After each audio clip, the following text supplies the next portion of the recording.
Well, this is the second video of 3 discussing acyl substitution. In the first video, we looked at the formation of the carboxylic acid, that class 1 carbonyl that we said that all the other class 1 carbonyls could be made from. So remember, as we look at the rest of these videos, we're going to follow a pattern where in the first or second step, a nucleophile comes in and attacks the carbon of the carbonyl, that's here in this carbon-oxygen double bond. The pi electrons advance up to a lone pair. For, I guess, a brief time, we have a intermediate, we call it the tetrahedral intermediate, and then in a subsequent step, not the same step, in a subsequent step, later step, we're going to kick off the leaving group. Now in this video, we're going to just look at mostly the reactions of acyl halides and acid anhydrides. It's important to remember that these are water sensitive, that they're great leaving groups if we have a halogen, and good leaving groups if we have just an acetate or carboxylate anion that would come off, which I've highlighted here in this dashed circle. So we're going to talk about those two, just the acyl, and again that's just the second of 3. So we'll start discussing acyl halides, but for any acyl substitution reaction, once we have our class 1 carbonyl, with leaving group, we know that we can run through this reaction where the nucleophile in the end replaces this leaving group. There are 2 ways these reactions are driven. Either, and I guess can be both of these at the same time for a reaction. We have a leaving group that's a weaker base than the attacking nucleophile. That's one driving force for acyl substitution reactions. The second driving force is that we have a more stable carbonyl after that nucleophile is bonded to the carbonyl. More stable, and we can have also driving this a weaker base. So we can have those 2 things driving acyl substitution reactions. Remember that regardless of the leaving group that we have or the nucleophile that we have, we get an intermediate called the tetrahedral intermediate, called the Ti. I'll be referring to that quite a bit. And in this case, it's negative because the oxygen's negative. The nucleophile, let's say, was negative, and this came in, attacked the carbon with its 2 electrons, made a bond, advanced the electrons up to this oxygen. We have a sp3 carbon. We call this a tetrahedral intermediate. It is the sort of holy grail, you might say, of acyl substitution, or it's the pathway you go through to go through any acyl substitution reaction. At some point, you're going to have a tetrahedral intermediate. It may be negative, it may be positive, it may be neutral, depending upon the solution's properties, but you're going to go through it. We'll even see later on that acyl addition reactions also go through this tetrahedral intermediate. Where we don't have a leaving group, where we have acyl additions, we also make this tetrahedral intermediate. So it's a very important intermediate. Now I said in this video that we were going to focus on acyl halides, acid anhydrides. The reason we're going to do that is because these are, again, reactive, more reactive, such that they are water sensitive. Water sensitive. So just remember that as we go through this discussion on acyl halides, acid anhydrides, that these are water sensitive. Don't have to have a base, don't have to have an acid. They can react just with neutral, bland water. Alright, I think we're ready to go. Let's talk a little bit about how we make from our carboxylic acid, which we said in the last video we could make by carboxylation of a Grignard reagent. We could make carboxylic acid, hydrolysis of cyano groups. We could make this. we can take the OH group and remove it and substitute it with a chlorine. I'm showing the mechanism here partial. But we can take and replace that OH. This is our carboxylic acid. R should be here as C. Sorry, we should have an RC. And then an O bonded to this through a double bond, and then an OH. So we have our carboxylic acid, RCOOH.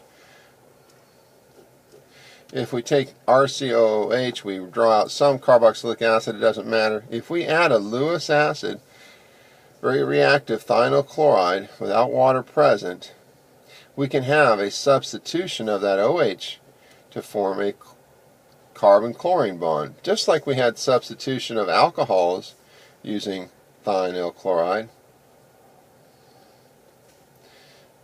And this has to be dry, no water, because it would destroy the thionyl chloride.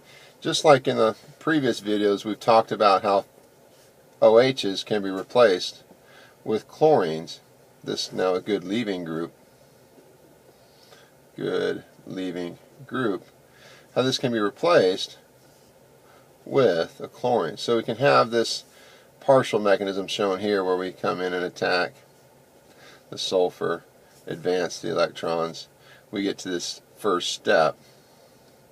But we're starting a process by which we're going to make a good leaving group of this sulfonyl chloride.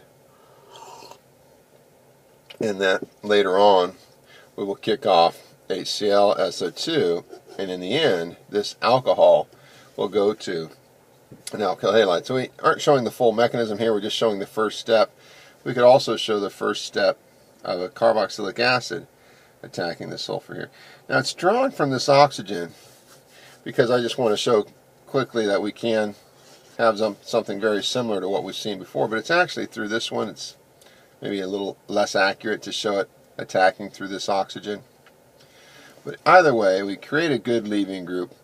We have chloride that can kick off that good leaving group so that we can make an acyl halide, not an alkyl halide, but an acyl halide, using the very same reagent we used for substitution of the OH group to make an alkyl halide. We can have substitution of the OH to make an acyl halide.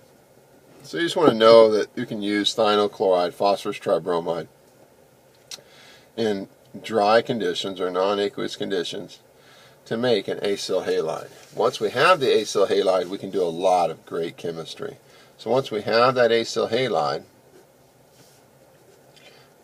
RCOCl, so I keep forgetting to put that carbon in there. So once we have our acyl halide,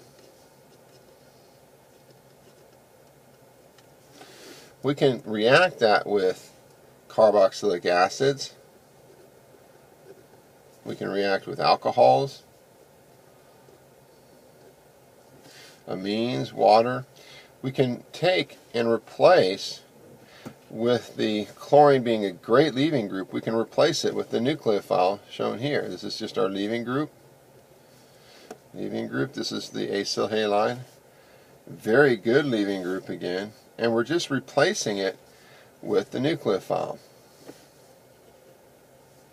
Now notice I've boxed in not the whole of heptanoic acid, but I've left out the proton. In the tert-butyl alcohol, I've boxed in the oxygen in the alkyl groups, but I haven't boxed in the proton. Please understand, what we have here in this reaction is a neutral nucleophile attacking an acyl halide. So if one of these two oxygens attacks the carbon here, as we proceed through the mechanistic steps, I would have to lose a proton in order to create a neutral structure.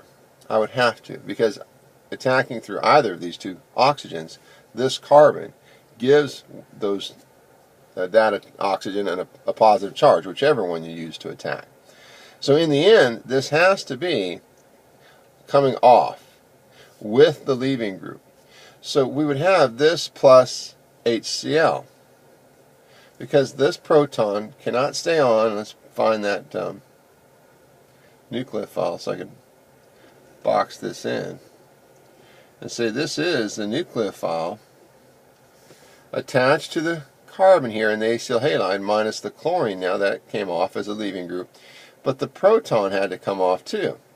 If it didn't, this or this oxygen would be positively charged, whichever one we use for attack. It would have to be positively charged. So when neutral nucleophiles, just remember, if neutral nucleophiles attack acyl halides, we have to use an acid scavenger because acid is going to be generated. So we have HCl here, it's generated, HCl here, because all of these nucleophiles are neutral. So HCl is generated, and when HCl is generated, that's a bad thing. That's a strong acid. It may start protonating all these nucleophiles so that they can't come in and act as, I guess, nucleophiles towards the carbons. They'll start acting as a base towards all that acid that's being generated. So what do?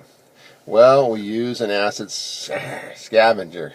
We have an agent that doesn't do well to attack as a nucleophile, pyridine. It doesn't do well to attack as a nucleophile, but it does have the ability to scavenge off that acidic proton made in solution. So pyridine, here it's NaOH that's in a separate aqueous phase. We can use an acid scavenger to scavenge off a proton. Here it's probably just having excess of the water, so that, and again, one can act as a nucleophile, but one can be used as a base to hold the HCl. Now sometimes you can boil this off or get rid of the acid in other ways, but if you have an acid scavenger added, that can help drive these reactions along. And so we'll often see one for acyl halides. Alright, let's look at the mechanistic details of an acyl halide reaction. We have a neutral nucleophile, just going to say N-E-U-T, neutral nucleophile, so our mind should trip, oh, I'm going to have a proton and chlorine come together to make HCl. I need a scavenger. But let's go ahead and walk through the mechanistic steps, assuming we have some scavenger at the end to clean things up. So I have my methanol, and it really doesn't matter what type of alcohol you have. You have to find the oxygen. Just do some tagging. It's partially negative, it's sp3. This is partially positive, partially negative here. Great leaving group. Just make some tags. It's just very good to write in things that you know. Draw the lone pairs. And now we can say, okay, I know how this starts. The partially negative oxygen goes to the partially positive carbon. We're using these two electrons, so it's going to go from owning to sharing. So that's going to have to be positively charged because it goes from owning. The arrows say it uses those to attack. Well, that's right, mechanistically. I have to show these going to the oxygen. Can't leave carbon with more than 4 bonds off of it. And that's our first step. So I go to that first step and I draw. Guess what intermediate I draw? I have this chlorine bumped up a little bit. We're going to draw the tetrahedral intermediate, the Ti. Now in this case, the Ti is not going to be negative. What's missing on this oxygen that we said would be present as a charge? It goes from owning these two electrons to sharing. I hope you're saying a positive charge is missing, because I go from owning to now sharing with those two electrons. I still have the other lone pair, but he now has 3 bonds off of them. You know, oxygens don't like to have 3 bonds off of them. They can do it, but it's going to give it a positive charge. And we have a negative charge on this oxygen because he went from sharing to owning. He has 3 lone pairs. So that's our Ti, and it's a zwitteron that has both the plus and minus charge within it. Alright, so now with acyl halides, once we're at the Ti, and we're going to do this also with the acid anhydride. In the second step, breathe off the leaving group as quick as you can. So not in the first, you don't kick it off as this is coming in. We breathe it off in a second step. Just think of breathing. You breathe in and out at the very same time. No. So let's think of breathe in the nucleophile and breathe off the leaving group. Now I'm going to draw it as it is after the second step. So we'd still have a positive on that oxygen here. We would still have, I guess, we would not have the negative on the oxygen up top because we have gone from owning to sharing. Those electrons came back down. And the chlorine has been kicked off, but it went from sharing to owning, so it becomes negative. Now this is the second step, so breathe in, breathe off. Breathe in, breathe off. You're going to see that through a lot of acyl substitution reactions.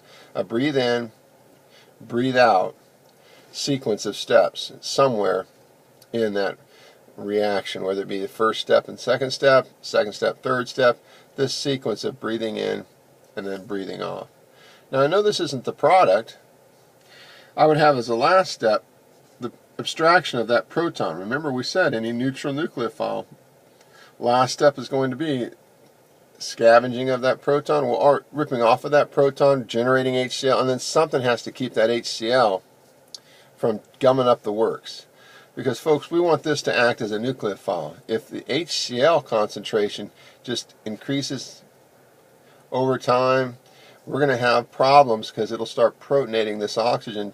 So we either have to use excess methanol or we need an acid scavenger. Alright, I think we've mentioned that enough. Let's go ahead and move on to the acid anhydride, our last one. The acid anhydride. Acid anhydrides have two carbonyls bridged by one oxygen. That's the classic structure of an acid anhydride. So what I'm doing here is I'm circling one of these, the oxygen and the carbonyl, noting that it's not a great leaving group, but it's a leaving group. It's not bad. And we have limited cases where we'll need a scavenger. When we have amines as our neutral nucleophile, if we have amines are nitrogen-containing compounds where we have sp3, hybridization, partially negative, sp3. If I have an amine as the neutral nucleophile, not negative, but neutral, attacking an acid anhydride, then in that case I'll need an acid scavenger, just like I need it for all acyl halides and any neutral nucleophile. A little more limited here if I have an acid anhydride, just when I have amines. Now I know in the end I'm going to replace the leaving group off this carbon with the nucleophile of this amine, minus that proton. So that proton has to come off if this is going to bond to this carbon here. We can't leave it with a positive charge. And so we've done that. We've transferred the proton to this oxygen here. But really, in these reactions, a scavenger might be needed because this proton off the carboxylic acid group can start reacting with the amines. So we may need a scavenger to hang on to that proton so it doesn't bind to this nitrogen and allow that nitrogen to act as a nucleophile. So let's go through some mechanistic detail here, just a little bit. If we have an amine, again, we might need a scavenger, but the first step doesn't change. Nucleophile comes in. We attack the carbon, advance the electrons up to the oxygen. Now in this case, I'm going to draw the nucleophile to the top right.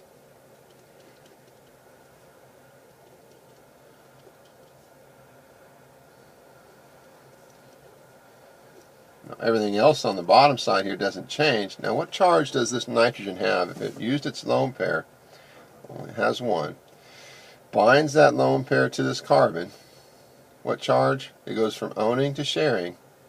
I hope you're saying positive.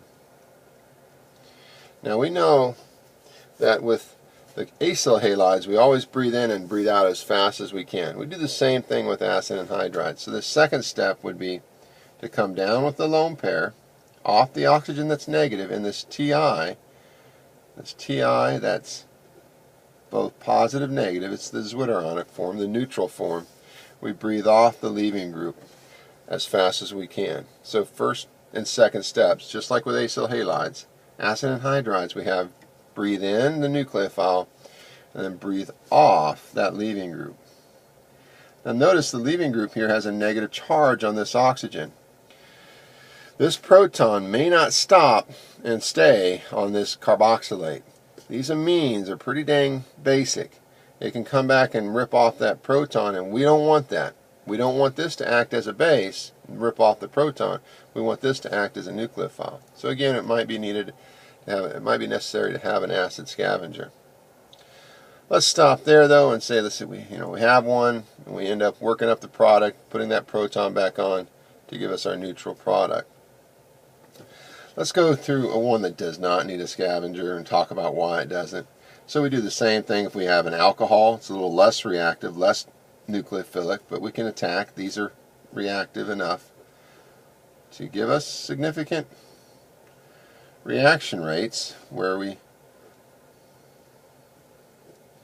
have the same sort of tetrahedral intermediate as we did up top. Now what's missing, hope you're noticing some charge is missing. I should have a negative on this oxygen. That just makes sense. He went from sharing to owning. This went from owning to sharing, so he's positive. Still has one lone pair. We breathe off in the second step, the leaving group, as fast as we can. We have that acidic proton just like we had with the amine, but now this is not going to be picked up by the alcohol. Alcohol is not as basic, so we can just have as a last step transfer of that proton to the negative charge of this carboxylate that left but was still tethered through the other, I guess, side of the ring. That can rip off the proton and we're done. Well, that's it. I wanted just to talk about the acid anhydride and the acyl halides, and we've done that. We looked at not every single reaction, but we now have the pattern. With acyl halides and neutral nucleophiles, we generated acids, so we needed sometimes a scavenger. But we've looked at now, just kind of going all the way back, we've looked at now the general format for acyl halide, acid anhydride reactions. Let's remember a few things. These are very reactive, so we tend to breathe in the nucleophile and immediately, because these leaving groups are good, breathe off the leaving group. Now, I certainly could have talked about having negative nucleophiles attack this carbon, or this carbon using negative nucleophiles instead of neutral nucleophiles. The products would have been the same. You just wouldn't need to have that acid scavenger. Well, that's it. In the next video, we'll talk about formations of esters and amides from acyl halides, acid anhydrides, or acid anhydrides going to these esters and amides. So we're going to talk about esters and amides from acyl halides and anhydrides. Bye-bye.